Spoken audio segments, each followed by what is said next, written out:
itong CLTG Builders sa Alfredo. Ano pa pong ebidensya, sir? Eh, alam natin, di ba, special assistant si Bongo ni Duterte. Tatay niya nakakuha at kapatid niya nakakuha ng 7 billion na kontrata. Kanina naman po sa final sa amin ni dating Pangulong Duterte at sa kapamilya ko, to Trillanes, you are barking at the wrong tree. Bakit di mo kasuhan Yan. yung mga totoong mga corrupt talaga? Ayan, Bakit di sinasabi mo ko. kasuhan yung mga financials mo? Ayan. Yung mga contractor. Alam mo yun.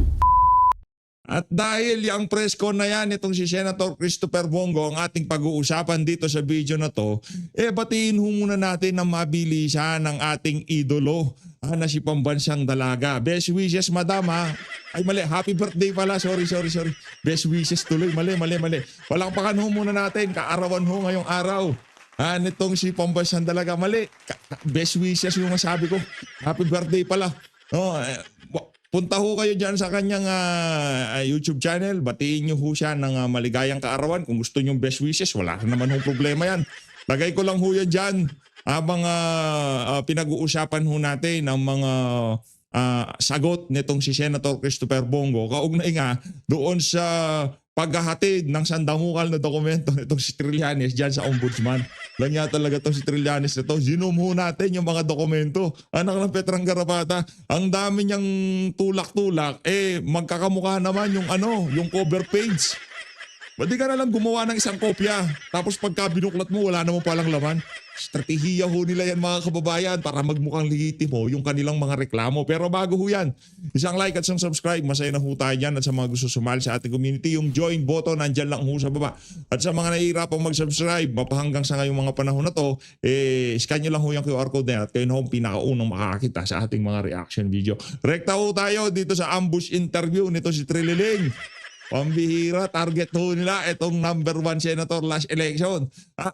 Alam nyo mga kababayan, wala namang problema Kasuhan nyo yung mga merong mga conflict of interest o yung mga pamilya nila nasa politika tapos nasa nangungontrata sa pamahalaan. Walang problema. Pero bakit hindi ho kaya muna natin unahin yung mga individual na kagaya nitong si Zaldico? Kung sinasabi nitong si Trillanes na ang napakasama nitong si Senator Christopher Bongo dahil ang kanyang kapamilya o kung sino man nangungontrata sa mga proyekto ng pamahalaan, meron pa ho bang mas lalala doon sa nakaupong congressman tapos meron siya sarili niyang construction firm na Sunwest. Lang yan. Eto dito pumapasok yung kung tawagin nila kahipokritohan. Di ba napaka-hipokrito ho? Napakarami yung congressman sa bagay pakawala yan itong si Martin Romualdez si Trililing. Paldo na naman tong si Ror. Lang yan. Paldo ka na naman, Brad. Walang yan. Akala siguro nitong si Trililing wala na si Tatay Digong, wala ng ICC, wala ng EJK. Meron pa ho pala siyang mapagkukuhanan ng issue. Si Senator Christopher Bongo.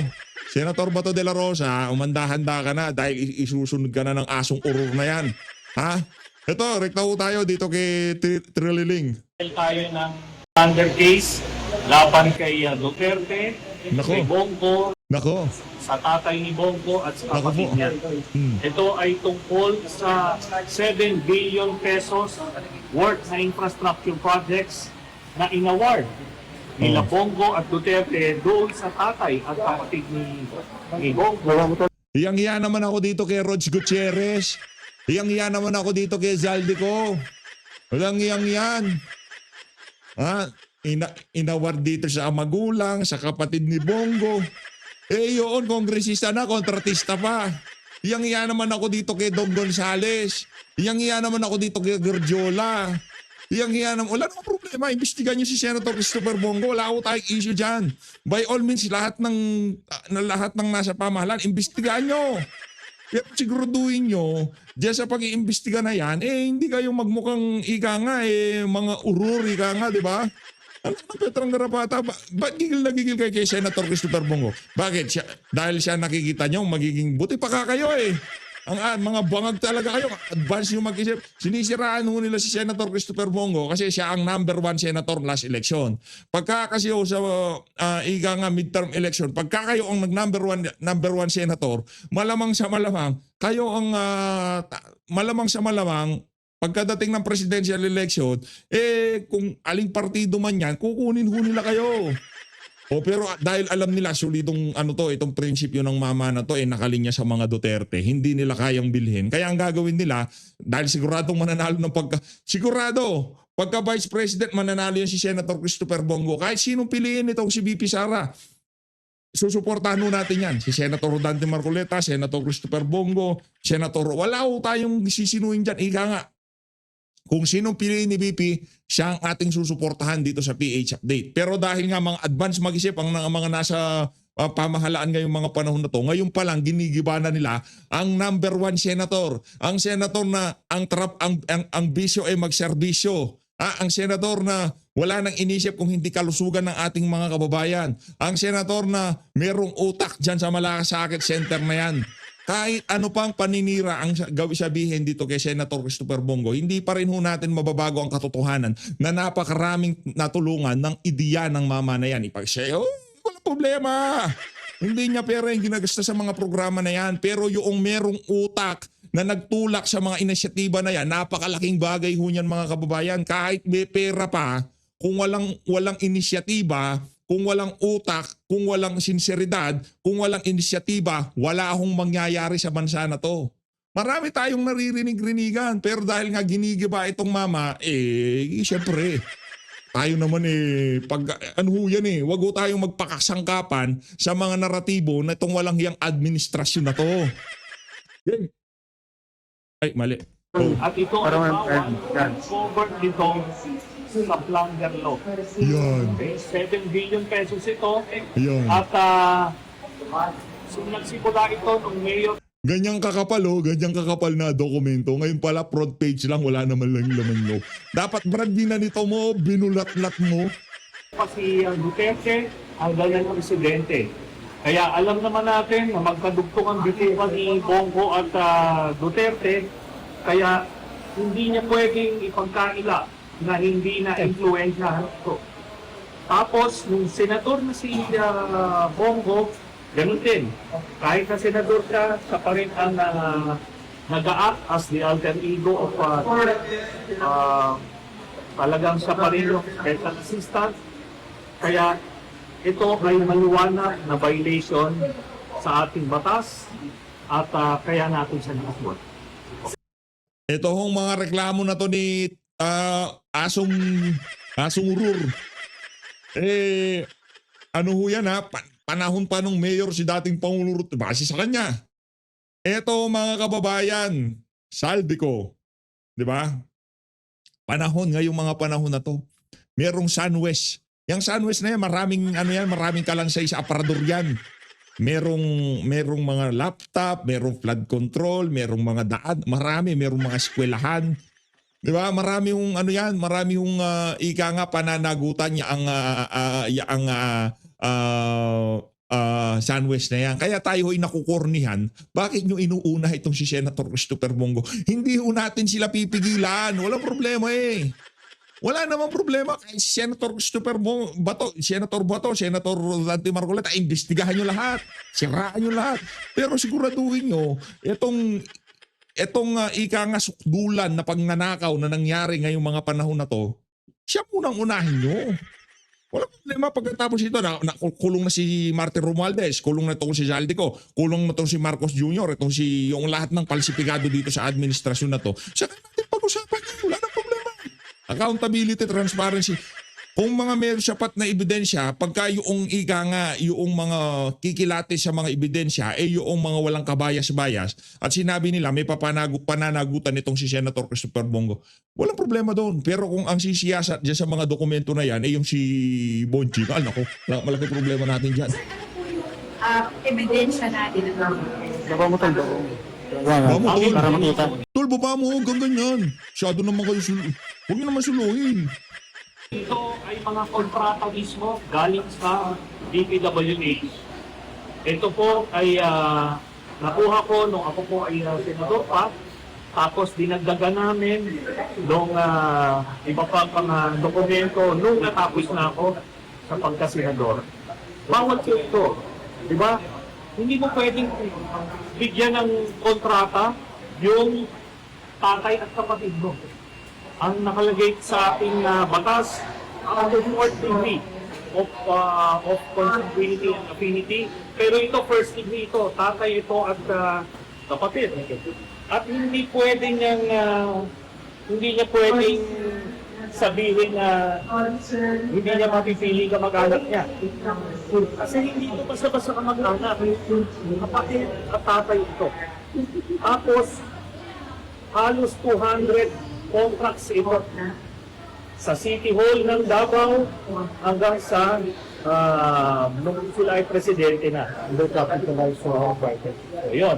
So bukod pa ron, itong CLTG at saka Alfredo Builders construction companies ng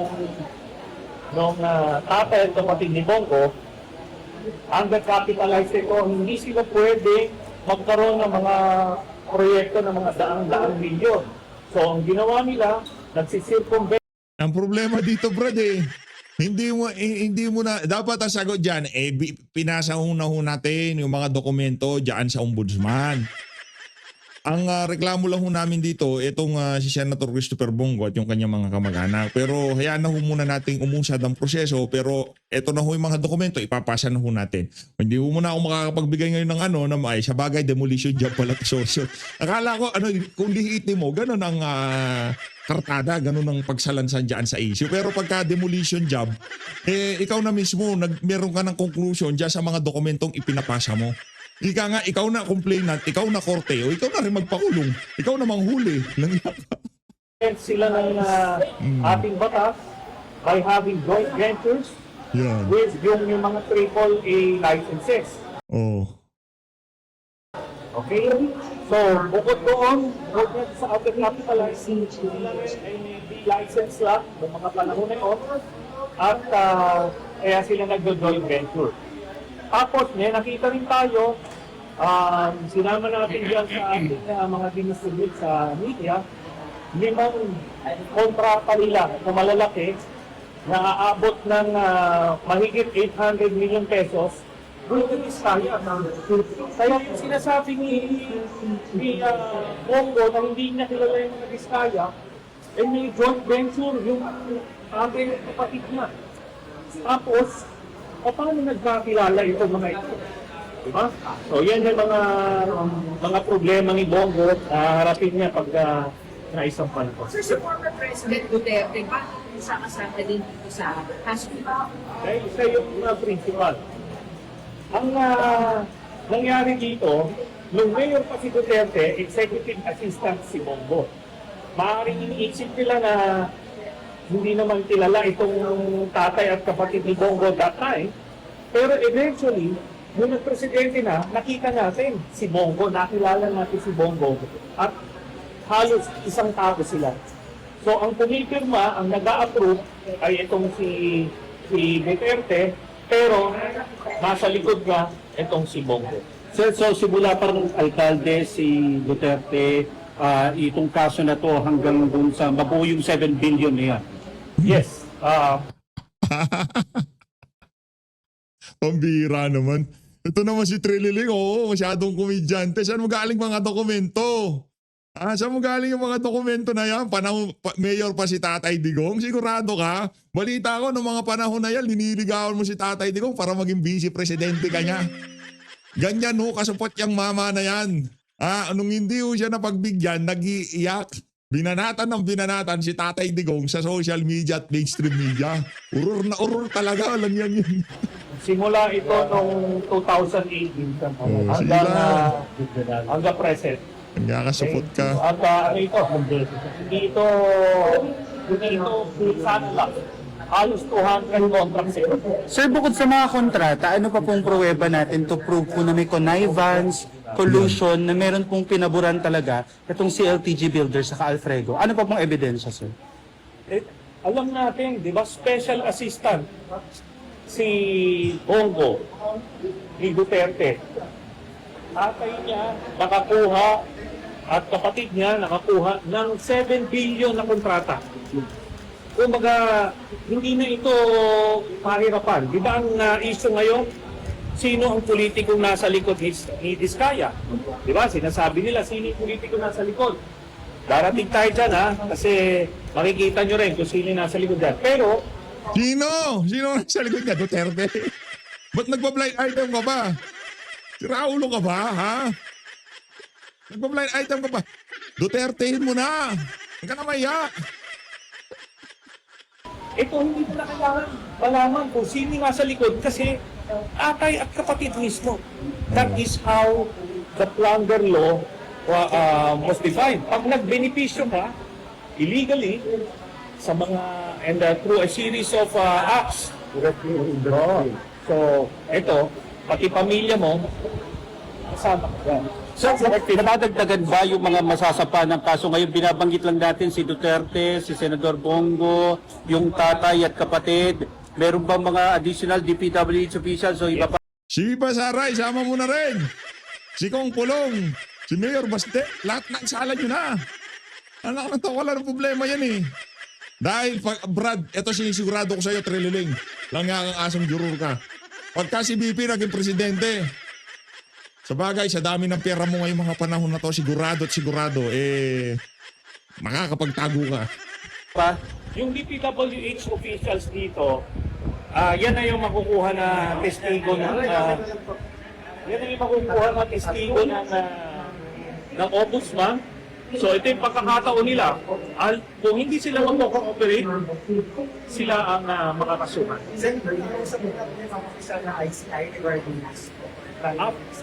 After namin i-file nito, ibigyan namin ng kopya yung ICI para makita nila na ito na eh.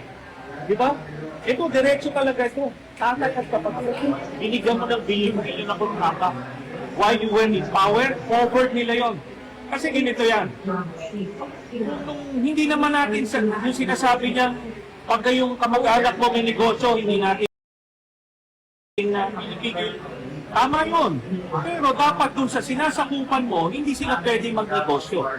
Kunyari, nung Davao Mayor si Duterte, dapat nasa Visayas yung pamilya niya nagnenegosyo or nasa private sector.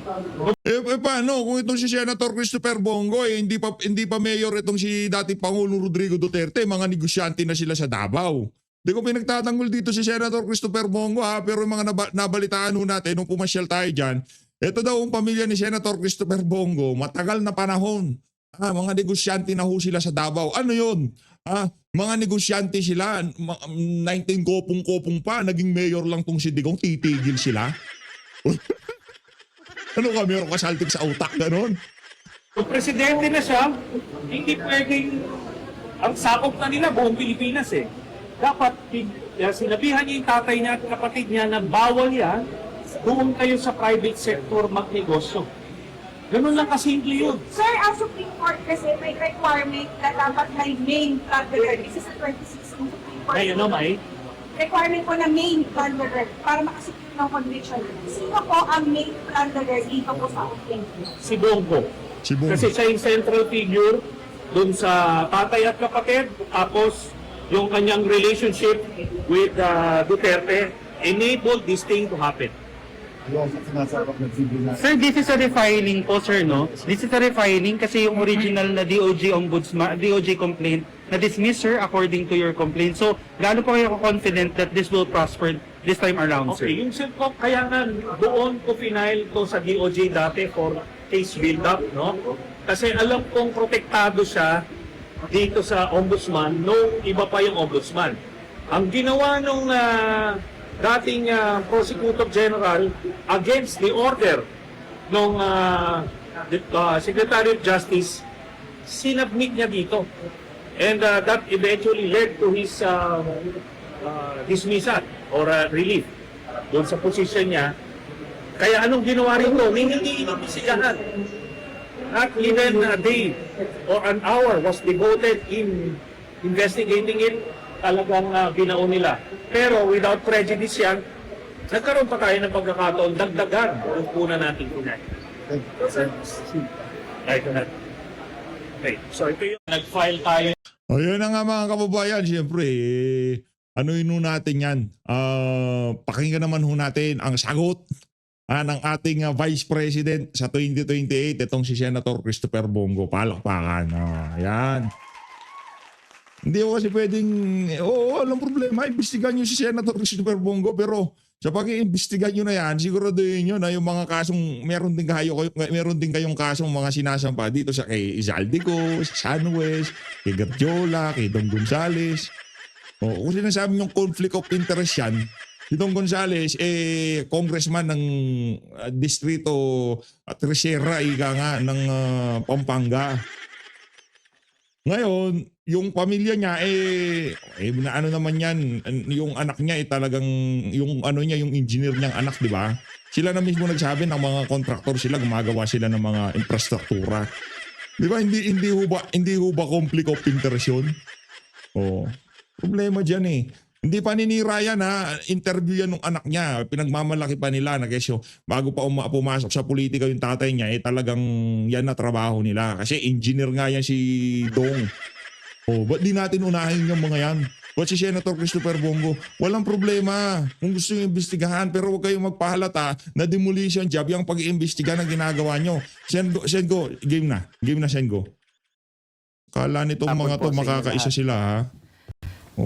Mga Jew I have kayo, been expecting this complaint, and now we are in the proper forum to prove the baselessness of his allegations. I now have the opportunity to answer him point by point before the ombudsman and not on media anymore. I will cooperate with the investigation and abide by its legal processes. The truth will be revealed, and believe that justice and fairness shall prevail. I hope that the ombudsman will be fair. Ulitin ko lang po, I am one with the Filipinos in this crusade against corruption. Yan. Kasama niyo po ako. Labanan po natin ang korupsyon. Ikulong po ang mga kurakot at mga magnanakaw. Ikulong na ang mga buhaya, kasuhan, at ikulong na ang mga buhaya at mga mastermind. Huwag pong ilihis yung issue dito. Tumbukin po yung dapat tumbukin.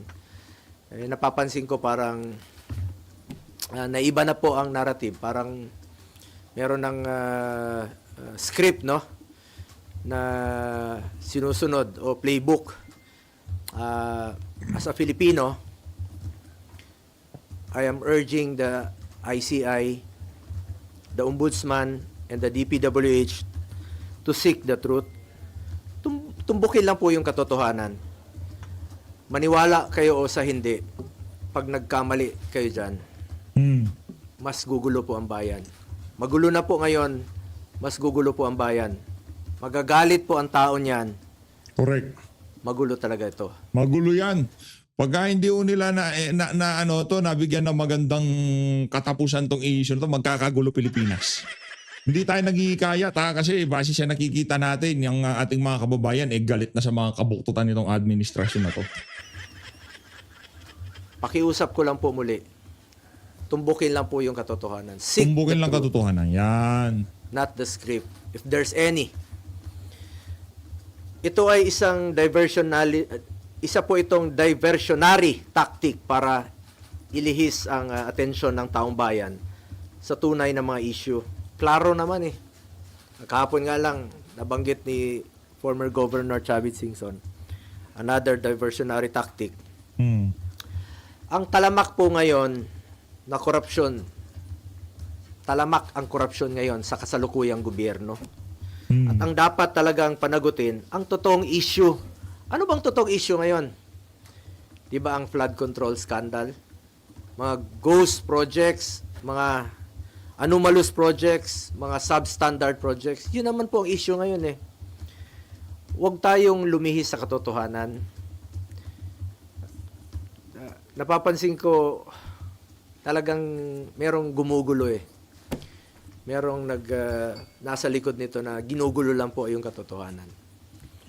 But I am one with the Filipinos in this crusade and fight against corruption. Kasama niyo po ako rito. Labanan po natin ito.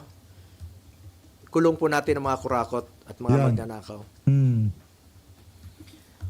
Sa kanina naman po, sa final sa amin ni dating Pangulong Duterte at sa kapamilya ko, to Trillanes, you are barking at the wrong tree.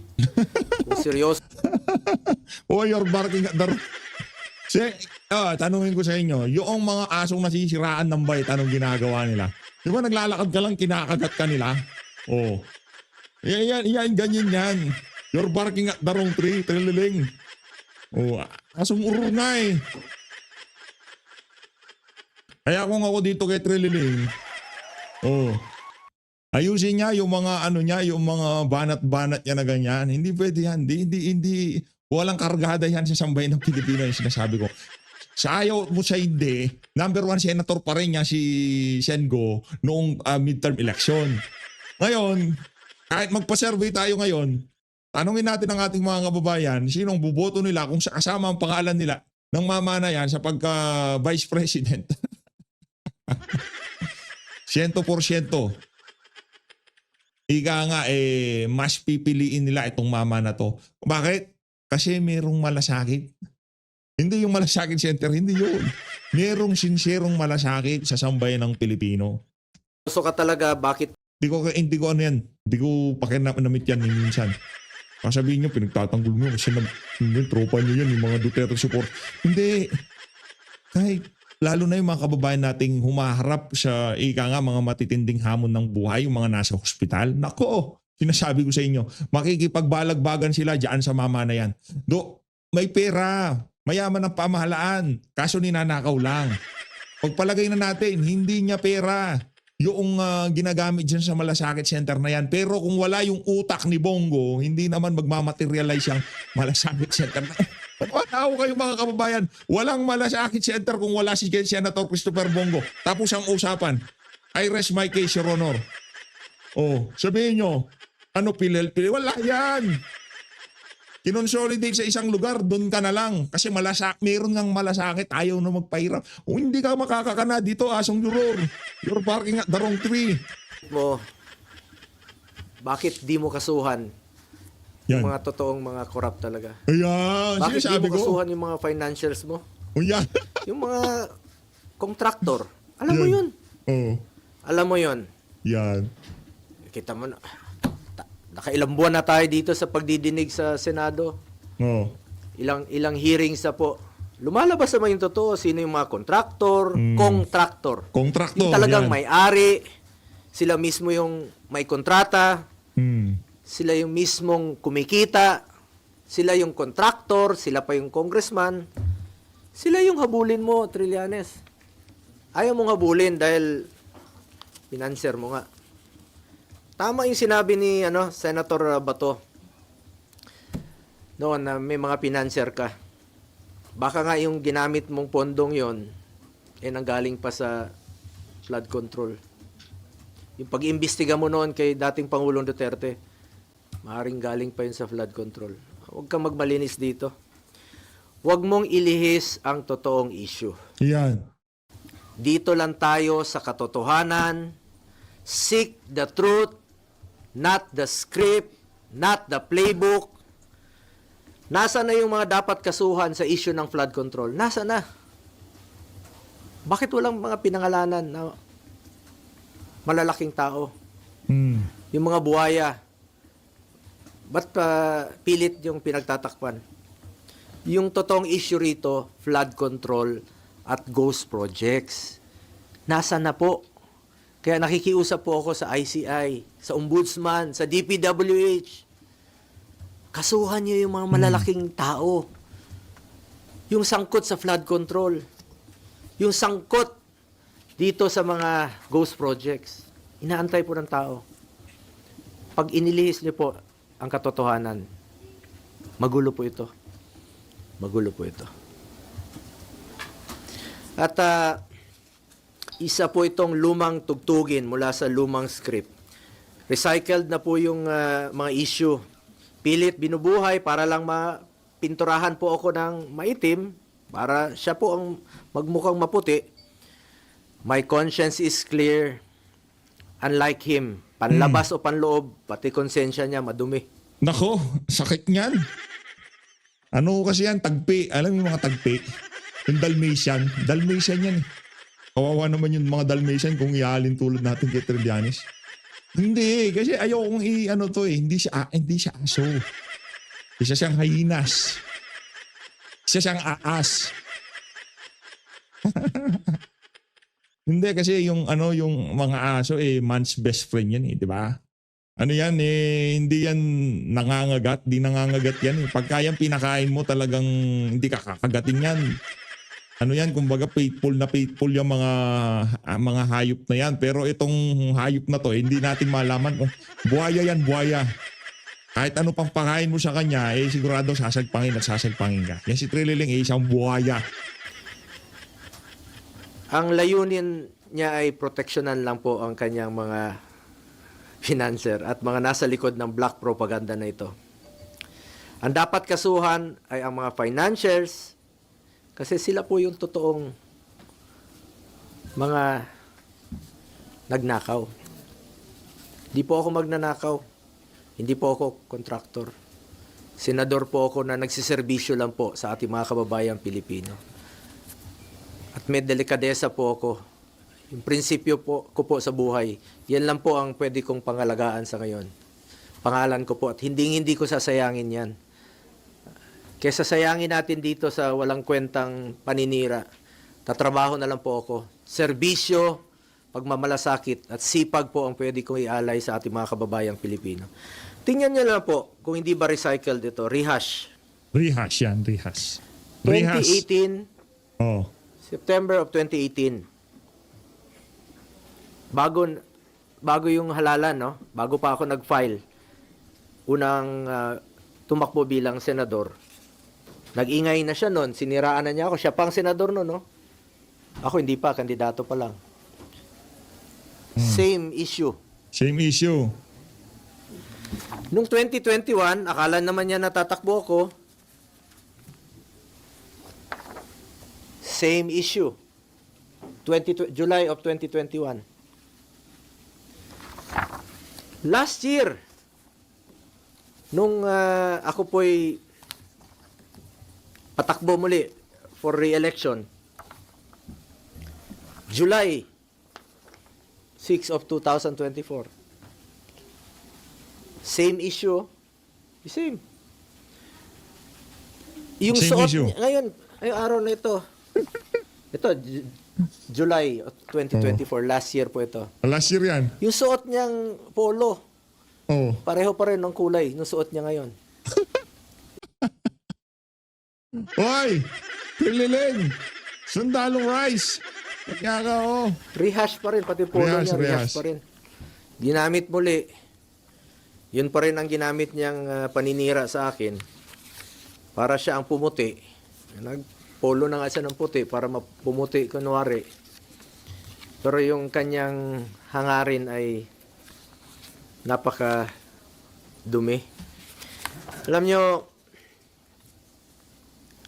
nung ako po ay nag-obserba ng delikadesa sa buhay ko, baka pamilya niya po hindi. Nabalitaan tayo noon, mismo yung tatay niya naging dealer po sa GHQ ng Armed Forces. At nabalitaan nga natin na kakasino rin. At may mga ghost rin na yun ang nabalitaan ko noon. So, sana naman tingnan mo ng mabuti kung sino yung walang delikadesa sa atin. Bakit na nililihis ni Trillanes sa mga 2017 projects? Umabot na siya ng 2007. Sino bang mag-aakalang maging presidente si Pangulong Duterte? 2007, gawin mong issue. Kung negosyante yung pamilya ko noon, mapigilan ko ba silang magnegosyo?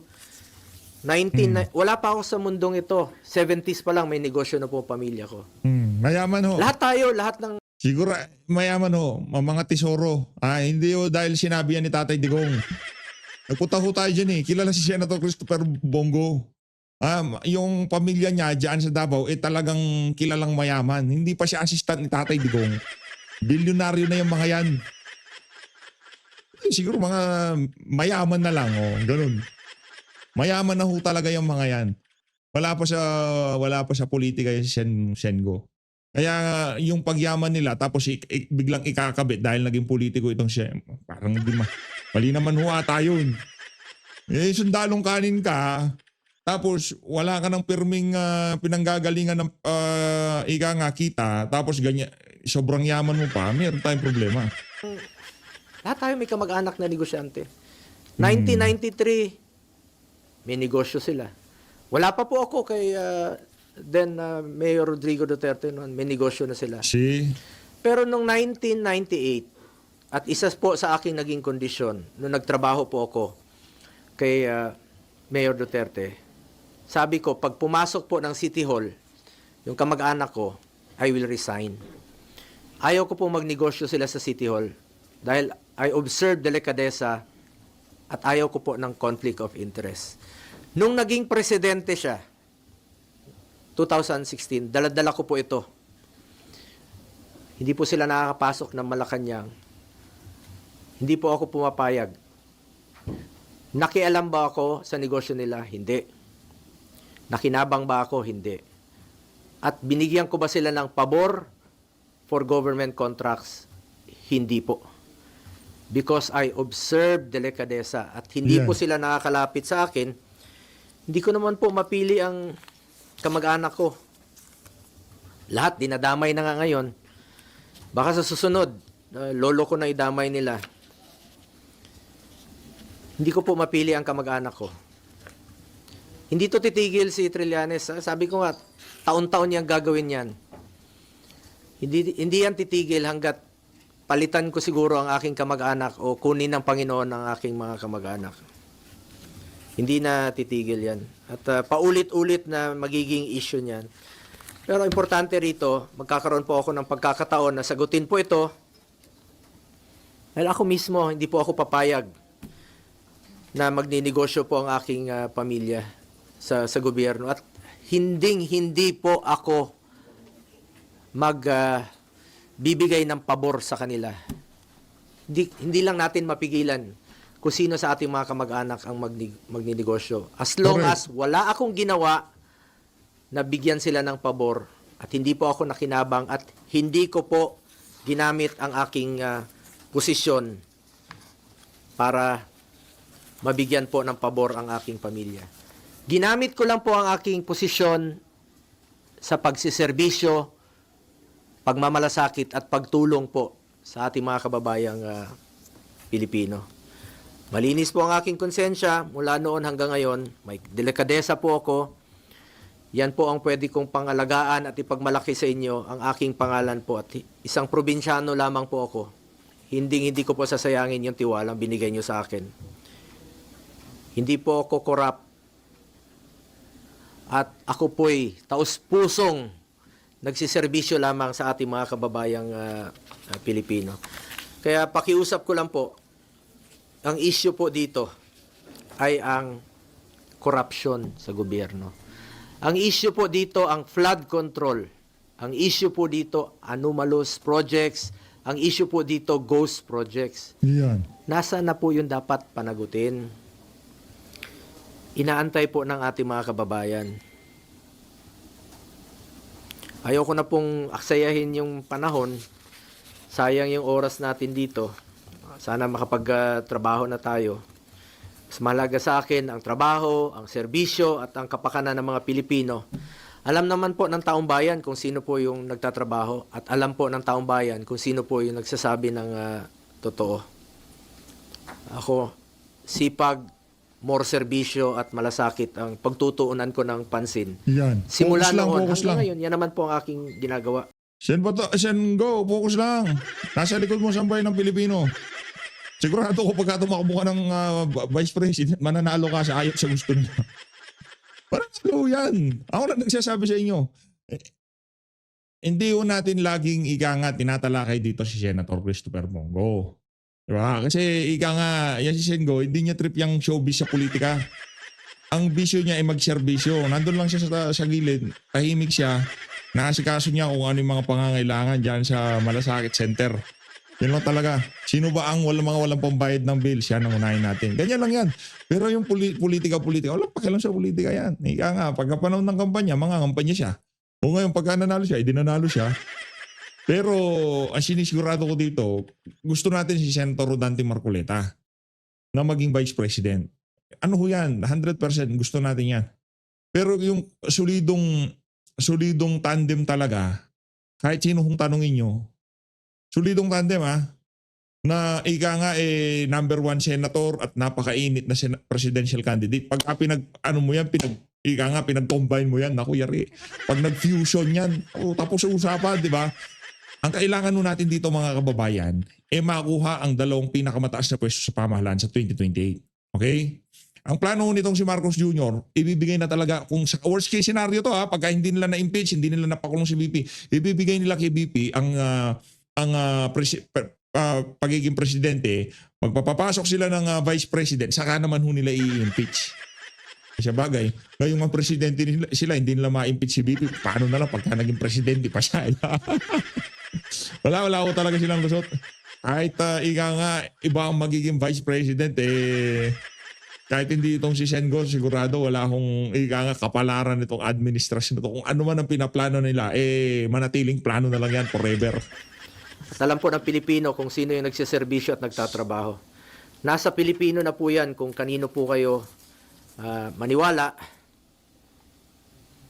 Nasa sa inyo na po yan. Mga kababayan ko, patuloy nating labanan ng korupsyon sa gobyerno. Ayun na nga mga kababayan, dito na muna tatapusin ang ating reaction video. Maraming salamat po sa pagsuporta sa PH Update. Again, best wishes para dito kay Pambansang Dalaga. No? Happy birthday. Siyempre pagka birthday pala, nagwi-wish din dyan. Oo, nagwi-wish din. Kaya best wishes na lang ang ating... Puntahan nyo siya, i-greet nyo siya. Sabihin nyo, best wishes. Great conversation. Sabihin nyo, galing kayong PH Update. Maraming salamat. Mag-subscribe na rin ako kayo. Great conversation. Mahal natin Pilipinas. Maraming salamat sa mga kahit na madaling araw na nandito pa rin sa video na to. Nakatambay. Maraming salamat mga kababayan. Magsitulog na ho tayo lahat.